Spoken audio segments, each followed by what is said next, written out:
Well, folks, that's why you don't say things like, it can't get any worse after a game like the Texas game, because it can, in fact, get worse.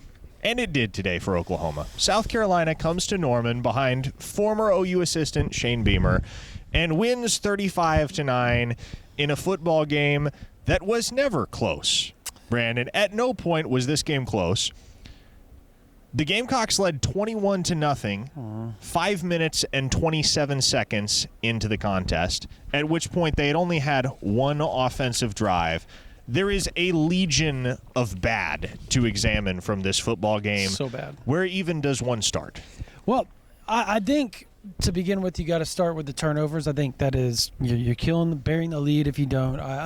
I felt awful for Michael Hawkins. I felt awful for him. He held on to the ball last week against Texas. So this week he comes out, and it seems like maybe he wanted to have a little bit more of a gunslinger mentality. And he just underthrew that first ball to J.J. Hester that would have undoubtedly gone for 30, 40, 50 yards, maybe, right? Like, he was behind the defense. He had him beat, just an underthrow. And then things got progressively worse from there. Taylor Tatum missed a block. And I know people want to put the line on that one. The line was you cannot have – first off, you cannot have tight ends trying to block two of the best defensive ends in college football. That's particularly Bauer Sharp. Just throwing that out there. We have not learned anything through 7 or 8 games. That dude can't block anybody. And unfortunately, neither can Taylor Tatum, because both those plays, whether it was the interception and or the fumble, encapsulated in missed blocks by those two. And that's unfortunate. It is what it is. That goes back to coaching once again. But it got worse and worse. Finally, Arnold comes in. He played really well. When he had time, he played well. First 200-yard plus passing that Oklahoma's had this season, which is just so bad to even say that was something you can hang your hat on.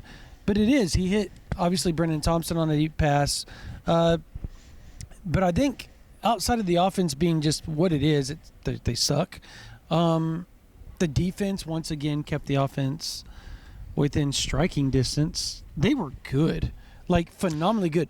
They were so good that Oklahoma's bad offense ended up with more yards and first downs and better third down percentage than South Carolina's. If you say that, you throw that stat out there, would you think Oklahoma's losing that ball game? No, you would not, Brandon. And the defense played quite well all day. You would never have known it if you were just box score watching. Right. Now, this is where we bring in the third member of our crew, Brian Clinton. And Brian, you did a very in-depth, well-researched piece on Friday for subscribers over at OUinsider.com on a phenomenon that you have tabbed drive-killing plays, which are, in essence, plays that go for no gain or a loss on first down of any given drive.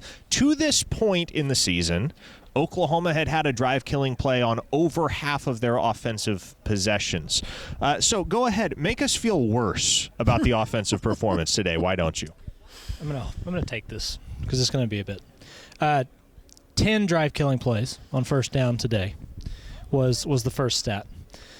The one that really just blows my mind as I sit here and collect my thoughts to begin to share this with you. Oklahoma had 83 offensive plays today, total. 39 of those plays went for 0 yards, negative yards, or a turnover. So if you were wondering why Oklahoma can't do anything on offense, it's because they're headed backwards half the time.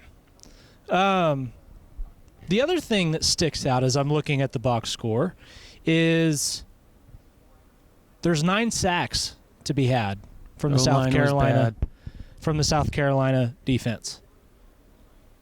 Guess how many defenders from South Carolina just ran this game through and had multiple sacks? None of them. It was 9 different guys that had a sack tonight. Holy crap, because I really thought Stewart was going off. No, it was 9 different guys that had a sack. So, in essence, the offensive line is just a revolving door for somebody to get to the quarterback. That's my TED Talk for now. Hey, real quickly, like, how can you expect good quarterback play when the O-line, the running backs, or the tight ends decide that they don't want to block anybody? This offense is absolutely abysmal when it comes to execution in every facet. They are incapable of executing any given play call at any given point throughout the game. And you don't always see it, but all it takes is one guy not doing his job, not holding up his end of the bargain for the entire concept to fall apart. And we've seen that over and over. And when it's at its worst, there are multiple guys mis-executing on any given play for Oklahoma.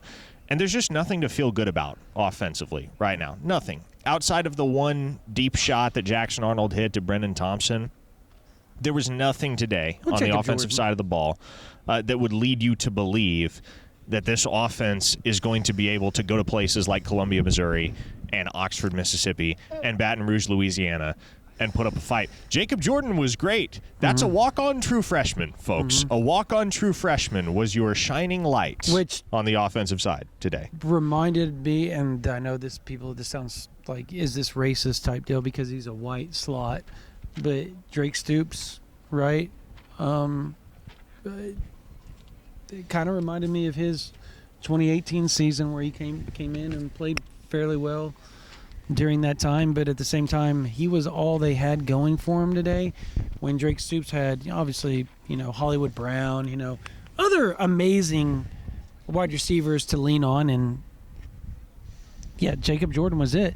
Jackson Arnold talked about it afterwards. He has been getting so much second-team reps that they've just gotten such a good rapport that he finds himself looking for Jacob Jordan, which I don't know if that's good or bad or indifferent or how you should look at that. The other thing, Burks went through warm-ups. I don't know why he was never playing today. I don't either. I don't understand what this is. Like, this is a whole charade thing. He can't take a hit without re-injuring his injury. So are they going to keep trying to do this every week? Like, is he going to go down to Ole Miss and try to play? That's, so low on the priority list. I understand think, that, as far as there's so much to say about this game, so much that will be said on the Under the Visor post-game podcast. We're only scratching the surface of it for the moment. But this team is just bad, Brandon. And what's a shame amidst it all is that you have your best defense in a long, long time, and it's getting thoroughly wasted because you cannot do anything on the offensive side of the football. The offensive line is the worst that I've seen at OU in my lifetime at this point.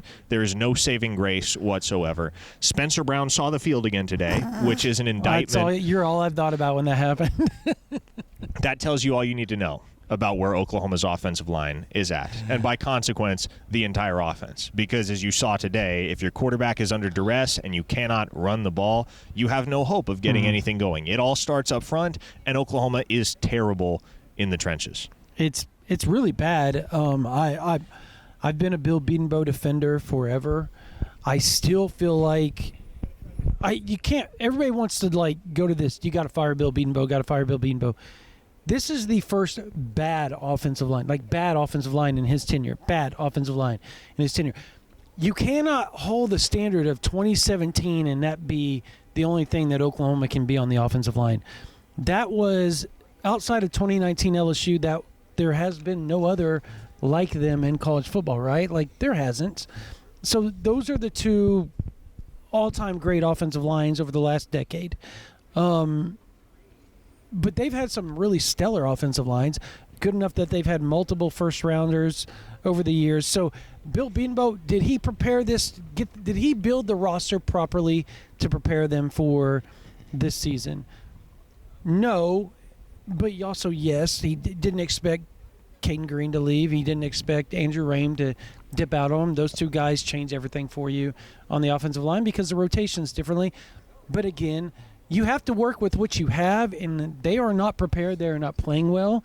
They are bad with what they have right now. So the excuse has to go out the window. Eight games in, you should see improvement, and there has been none. It's actually regressed. Yeah. I do want to give the defense flowers because I have been I've been tough on the team the last couple of pods. The plays that the length of drives that the offense is putting together, 1 play, 3 plays, 5 plays, 5 plays, 5 plays, 7 plays, 3 plays, like it just continues and continues. You're not taking any time off the clock, and so for the defense to be put in the position that it was, you spot them 21 points, and you end up outscoring them in the second half. Like that, Oklahoma's defense could have folded things up easily in the second half. But I'm starting to wonder how long until human nature takes over with this defense. I asked that question in the presser, and then we got a phone call on the way out here to do this, and the coaches are very, very obviously pleased, you would think, from what we heard from Brent Venables and how that they rebounded. And then the source that called us obviously was very pleased with the defense not giving up.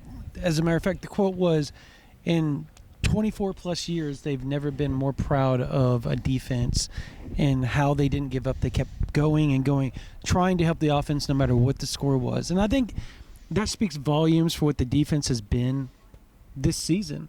At the end of the day, though, as you said, Brian, I don't know how much longer they can sustain this type of charade. It's going to be interesting. But one last thing real quickly, because I'm really pissed off about this whole ordeal. Why is it one side of the ball is showing heart constantly, and the other side looks like they just don't give a damn? Is there a problem on the offensive side with that? Brian just referenced it, but I was going to go there anyway because I want to close with 2 things. One, where is the leadership for this team, especially on the offense? Where is the leadership? You cannot expect that leadership to come from 2 quarterbacks right now, either of 2 quarterbacks who have been part of a musical chairs deal throughout this season. It's unfair to have that expectation of either Jackson Arnold or Michael Hawkins at this time, and both of those guys are also very young. Arnold is a sophomore. Hawkins is a true freshman. At some point, there has to be a veteran that steps up, ideally multiple veterans, and says, hey, this is unacceptable. We're going to fix this, and we're going to rally around each other and do what we can to make this better. And we cannot continue to let this malaise compound upon itself over and over and over again, because it just continues to sink this program to new lows. Guys, I would say this is rock bottom, but I don't know if it is. It felt like rock bottom last week, and here we are. So my final observation is this. I said last week on the turf of the Cotton Bowl that is the type of performance that gets people fired. You've now had 2 consecutive performances of that ilk. And so there is going to need to be change at some point. I don't know if it's this week. I don't know if it's next week. I don't know if it's come the end of the season. But the risk you run right now, if you're Brent Venables, is you are risking losing the fan base if you do not make change to some extent. Whatever that looks like, it could be sweeping change. It could be small changes. There needs to be change, and people need to know that there is change. Because if there is not change, regardless of what's going on behind closed doors, what people are going to see every Saturday is the definition of insanity, which is doing the same thing over and over and expecting different results. We will have much more analysis coming on the OU Insider Under the Visor post-game podcast, which we'll record later this evening once we all get back to our respective residences. So you have that to look forward to, I suppose. Stay up to date with all of our work at OUinsider.com, because we're going to do our best throughout the remainder of this season to keep you up to speed with what's going on, and ultimately to just commiserate, because at this point there's going to be a lot of that on the message boards, a lot of commiseration, a lot of grievances aired. And you know what? The OUinsider.com message board is a great place to get it all out, as so many folks are already doing. So we'll see you over there. We'll see you on the post-game podcast. That's a wrap from Owen Field.